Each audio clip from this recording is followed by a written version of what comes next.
Hello there, my name is Thomas O'Regan. I'm a professional property investor here in Australia. Today, I just wanted to expose the myth.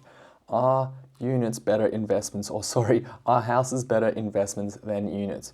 Now, to be completely frank, every professional property investor you'll ever meet, whether they have 10 properties or thousands of properties, the majority of their portfolios most of the time will be units. Okay, if you look at any professional property investors like Ken McElroy, Robert Kiyosaki, these big dogs in America, Grant Cardone, any of these folk that have thousands and thousands and thousands of investment properties and have a net worth of $1 billion to billions of dollars, they do not go and buy houses. They buy units.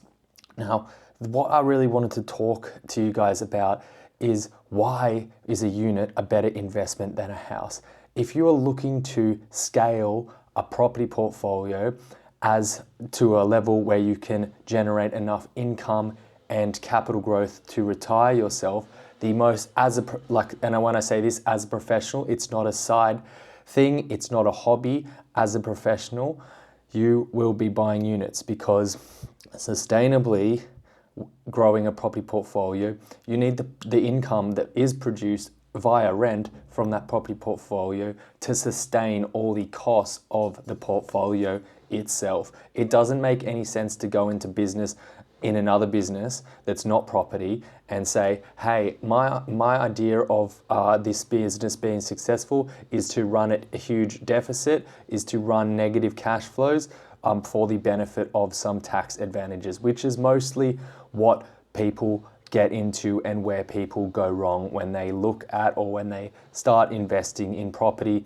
and they go down the route of, yeah, I'm going to buy a bunch of houses, or they think they're going to buy a bunch of houses, but they only ever get to 2, possibly 3, and then they get capped out there unless they're on a huge income. Now, building a professional property portfolio, the thing that may surprise you is you don't actually need a huge income to start. You just need good money habits. You need the ability to save. You need the ability to manage cash flows, because if you can't manage your cash flow when you are making a small amount of money, doesn't matter how much money you make, you will never be successful in property investing if you can't manage a little bit of money, because when it gets to a lot, you still won't know how to manage it. More money doesn't mean you learn how to manage money better. It just means you just need to learn how to manage money, basically. So that's pretty much all I have to say today about units versus houses. But please consider, if you are looking to become financially free or financially independent through property investing and retire, units are the way to go. See you guys next time. Bye.